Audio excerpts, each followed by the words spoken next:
بسم اللہ الرحمن الرحیم۔ عورتیں تراویح کی نماز کیسے پڑھیں؟ تراویح پڑھنے کا آسان طریقہ سیکھیں۔ حضرت عائشہ صدیقہ رضی اللہ تعالیٰ عنہ فرماتی ہے کہ رسول اللہ صلی اللہ علیہ وآلہ وسلم نے ایک رات مسجد میں نماز تراویح پڑھی۔ لوگوں نے آپ صلی اللہ علیہ وآلہ وسلم کے ساتھ نماز پڑھی۔ پھر دوسری رات کی نماز میں شرکاء زیادہ ہو گئے۔ تیسری یا چوتھی رات آپ صلی اللہ علیہ وآلہ وسلم نماز تراویح کے لیے مسجد تشریف نہ لائے اور صبح کو فرمایا کہ میں نے تمہارا شوق دیکھ لیا اور میں اس ڈر سے نہیں آیا کہیں یہ نماز تم پر رمضان میں فرض نہ کر دی جائے۔ چونکہ رسول اللہ صلی اللہ علیہ وآلہ وسلم نے خود اپنے خلفائے راشدین کی سنت پر عمل کرنے کا تاکیدی حکم دیا ہے، لہذا ان کا کیا ہوا عمل میں بھی خود رسول اللہ صلی اللہ علیہ وآلہ وسلم کی سنت کے مانند ہے اور ان کی اطاعت بھی رسول اللہ صلی اللہ علیہ وآلہ وسلم کی اطاعت ہے۔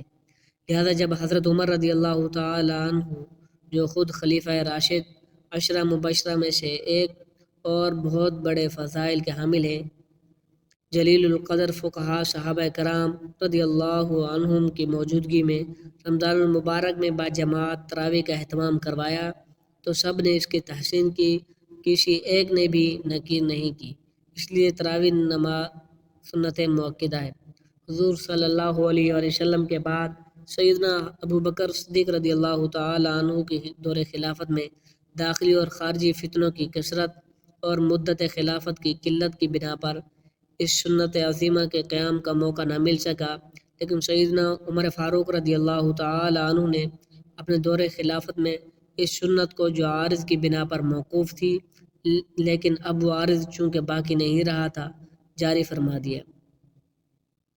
ملا علی قاری علامہ طیبی کے حوالے سے نقل کرتے ہیں، اگرچہ تراویح باجماعت حضرت ابوبکر صدیق رضی اللہ تعالی عنہ کے زمانے میں نہ تھی، لیکن چونکہ حضور اکرم صلی اللہ علیہ وآلہ وسلم نے اسے پڑھا تھا اور حضرت عمر فاروق نے ان لوگوں میں سے تھے جو اس پر حقیقت سے باخبر تھے، انہوں نے دائمی طور پر جاری فرما دیا تو انہیں اس کا اجر بھی ہے اور قیامت تک جو لوگ عمل کرتے رہیں گے ان کا بھی اجر ہے۔ مرقات میں ان کو روایت کیا گیا ہے۔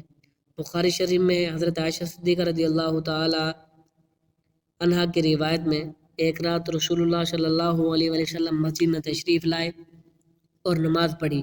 لوگوں نے بھی آپ کے ساتھ نماز پڑھی۔ ان نمازیوں نے صبح ہونے پر دوسروں کو بھی بتایا کہ دوسری رات مجمع بہت بڑھ گیا۔ حضرت صلی اللہ علیہ وآلہ وسلم کے ساتھ لوگوں نے نماز ادا کی۔ تیسری رات باتیں سن کر لوگ بہت اکٹھا ہو گئے، حتیٰ کہ مسجد تنگ و امانی ظاہر ہونے لگی۔ اس شب صبح کی نماز سے فارغ ہو کر حضرت محمد صلی اللہ علیہ وآلہ وسلم نے لوگوں پر توجہ ہو کر ارشاد فرمایا، میں خطرہ محسوس کرتا ہوں کہ کہیں تم پر یہ نماز فرض نہ کر دی جائے اور پھر تم اسے پڑھ نہ سکو گے۔ تراویح کی نماز جس طرح مردوں کے لیے پڑھنا ضروری ہے، اسی طرح عورتوں کے لیے بھی اس نماز کو پڑھنا ضروری ہے۔ بہت سی خواتین اس غلط فہمی کا شکار ہوتی ہیں، وہ یہ سمجھتی ہیں کہ شاید تراویح کی نماز صرف مردوں کے لیے پڑھنا ضروری ہے، عورتوں کے لیے اس نماز کو پڑھنا ضروری نہیں، حالانکہ یہ بہت بڑی غلط فہمی ہے۔ یاد رکھیے گا تراویح کی نماز سنت مؤکدہ ہے، بغیر کسی شرعی عذر کے اگر اس کو چھوڑ دیں تو گناہ گار ہوں گے۔ مرد بھی پڑھیں گے، عورتوں کے لیے بھی اس نماز کو پڑھنا ضروری ہے۔ اگر عورتیں اس نماز کو بغیر کسی شرعی عذر کے چھوڑیں گی تو گناہ گار ہوں گی، اس لیے عورتیں بھی اس نماز کو پڑھیں گی۔ اب مسئلہ یہ ہے کہ مرد حضرات تو مساجد چلے جاتے ہیں جہاں پر باقاعدہ تراویح کی نماز جماعت کے ساتھ ادا کی جاتی ہے، لیکن خواتین گھر کے اندر اس کو کس طرح سے پڑھیں، اس نماز کو پڑھنے کا طریقہ کیا ہے، اس کی نماز کی نیت کیسے کریں، اس نماز میں کون کون سی صورتیں پڑھی جائیں گی۔ سب سے پہلے تو ہم عشاء کے 4 فرض پڑھیں گے۔ عشاء کی نماز کے 4 فرض پڑھنے کے بعد پھر ہم 2 سنت مؤکدہ 2 سنت ادا کریں گے۔ اس کے بعد وتر نہیں پڑھیں گے، لیکن 20 رکعت تراویح کی نماز ادا کی جائے گی۔ 20 رکعت تراویح کی نماز پڑھیں گے۔ 20 رکعت تراویح کی نماز پڑھنے کے بعد پھر وتر پڑھیں گے، 4 فرض پڑھ لیں، 2 سنت پڑھ لی، اس کے بعد پھر 20 رکعت تراویح کی نماز ہے۔ اور وہ 20 رکعت 2 رکعت کر کے پڑھی جائیں گی، یعنی 2 رکعت پڑھ کے سلام پھیر دیں گے، پھر اس کے بعد 2 رکعت اس طرح سے 2 رکعت کر کے 20 رکعت تراویح کی نماز ادا کریں گے۔ اب اگر 4 رکعت پڑھتی ہیں تب بھی کوئی حرج نہیں، نماز ہو جائے گی، لیکن بہتر نہیں، مناسب یہ ہے کہ 2 رکعت کر کے پڑھی جائیں۔ اب 2 رکعت کر کے پڑھ لیں یا 4 ہر 4 رکعت کے بعد تراویح کی دعا پڑھیں گے۔ اگر آپ کو دعا زبانی نہیں آتی تو اس کو دیکھ کر بھی پڑھ سکتے ہیں۔ ہر 4 رکعت کے بعد اس دعا کو پڑھیں گے۔ 4 رکعت کے بعد اس طرح بیٹھ کر دعائے تسبیح پڑھے، 20 رکعت اس طرح سے مکمل ہوگی۔ اب مسئلہ یہ ہے کہ ان 20 رکعتوں میں ہم نے کون سی صورتیں پڑھنی ہیں۔ ناظرین، اس کے لیے کوئی خاص صورتیں نہیں ہیں، یہ ضروری نہیں کہ یہ صورتیں پڑھی جائیں، جو بھی آپ کو قرآن پاک آتا ہے۔ کوئی صورتیں آپ کو آتی ہیں، 10 صورتیں آتی ہیں، 10 پڑھ لیں، 5 آتی ہیں، 5 پڑھ لیں۔ جب وہ 10 صورتیں ختم ہو جائیں، ابھی تراویح کی نماز باقی ہے تو پھر دوبارہ سے ان کو دہرا لیں، ابھی بھی باقی ہے تو پھر دوبارہ سے دہرا لیں۔ اس طریقے سے تراویح کی نماز میں جو صورتیں آپ کو آتی ہیں وہ صورتیں پڑھنی چاہیے، اور اسی طریقے سے 20 رکعت تراویح کی نماز ادا کریں گے۔ اگر آپ صرف 4 صورتیں آتی ہیں تو 4 کل آتے ہیں تو تب بھی آپ کی نماز بالکل آسان طریقے سے ادا ہو جائے گی، یعنی 2 رکعتوں میں آپ نے 2 کل پڑھ لیے، اس کے بعد پھر 2 رکعتوں میں 2 کل پڑھ لیے، اس طریقے سے 4 رکعت بھی ہو جائیں گی، 4 کل بھی ختم ہو جائیں گے، پھر دوبارہ سے ان کو دہرا لیں۔ لیکن ترتیب کا خیال رکھنا چاہیے کہ پہلے والی بعد میں نہیں پڑھنی چاہیے اور بعد والے پہلے نہیں پڑھنے چاہیے، اس طریقے سے نہیں کرنا۔ پہلے کو اس کے پہلی رکعت میں پڑھ لیں اور جو بعد میں آ رہی ہے اس کو بعد میں دوسری رکعت میں پڑھ لیں۔ یہ تو تھے تراویح کی نماز ادا کرنے کا طریقہ۔ اب اس کی نیت کہتے ہیں دل کے پختہ ارادے کو، زبان سے نیت کرنا کوئی ضروری نہیں، کوئی لازم نہیں، کوئی شرط نہیں۔ دل کے اندر جو آپ کا ارادہ ہے، آپ کھڑی ہوئی ہیں، آپ نے دل کے اندر ارادہ کیا کہ میں 2 رکعت نماز تراویح پڑھتی ہوں، بس یہی نیت ہو گئی۔ اس کے علاوہ کوئی زبان سے نیت کرنا یہ کوئی ضروری نہیں، لیکن علماء فرماتے ہیں زبان سے نیت کرنا مستحب ہے۔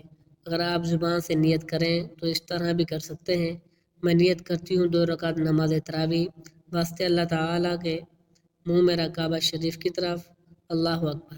یہ طریقہ ہے نیت کرنے کا زبان سے، لیکن کوئی ضروری نہیں۔ 20 رکعت ختم ہو جانے کے بعد پھر دعا پڑھیں، دعا کرنے کے بعد پھر وتر کی نماز پڑھی جائیں گی، کیونکہ ہم نے پہلے وتر کی نماز نہیں پڑھی تھی۔ پھر چاہیں تو آگے نفل بھی پڑھ سکتے ہیں، چاہے تو نہ پڑھیں، وہ آپ کی مرضی ہے۔ وتر پڑھنے کے بعد آپ کی نماز ختم ہو جائے گی۔ یہ نماز تراویح کا ادا کرنے کا طریقہ ہے۔ عورتوں کے لیے بہتر یہی ہے تنہا تراویح کی نماز پڑھ لیں۔ اگر گھر میں جماعت ہو رہی ہے تو جماعت میں بھی شریک ہو سکتی ہے، لیکن عورتوں کا امامت کرنا درست نہیں۔ عورتوں کی امامت میں کئی صورتیں ہیں، کوئی حافظہ خاتون ہے تو اپنے گھر میں مرد و عورت کی امامت کرے، یہ ناجائز ہے، اس لیے کہ عورتیں مردوں کی امامت نہیں کر سکتی۔ خیر القرون میں اس کی کوئی مثال نہیں۔ حضرات صحابیات میں بھی بعض بلند مقام کے حامل تھی۔ حضرت عائشہ کا عمل و تقوی میں صحابہ کی نگاہ میں بلند مقام تھا۔ حضرات صحابہ مشکل مسائل میں بھی ان سے رجوع کیا کرتے تھے، لیکن کوئی ایک واقعہ بھی ایسا مذکور نہیں عورتوں نے مردوں کی امامت کی ہو۔ حدیث میں ہے کہ آپ صلی اللہ علیہ وآلہ وسلم نے فرمایا، عورتوں کو پیچھے رکھو جیسے اللہ نے ان کو پیچھے رکھا ہے۔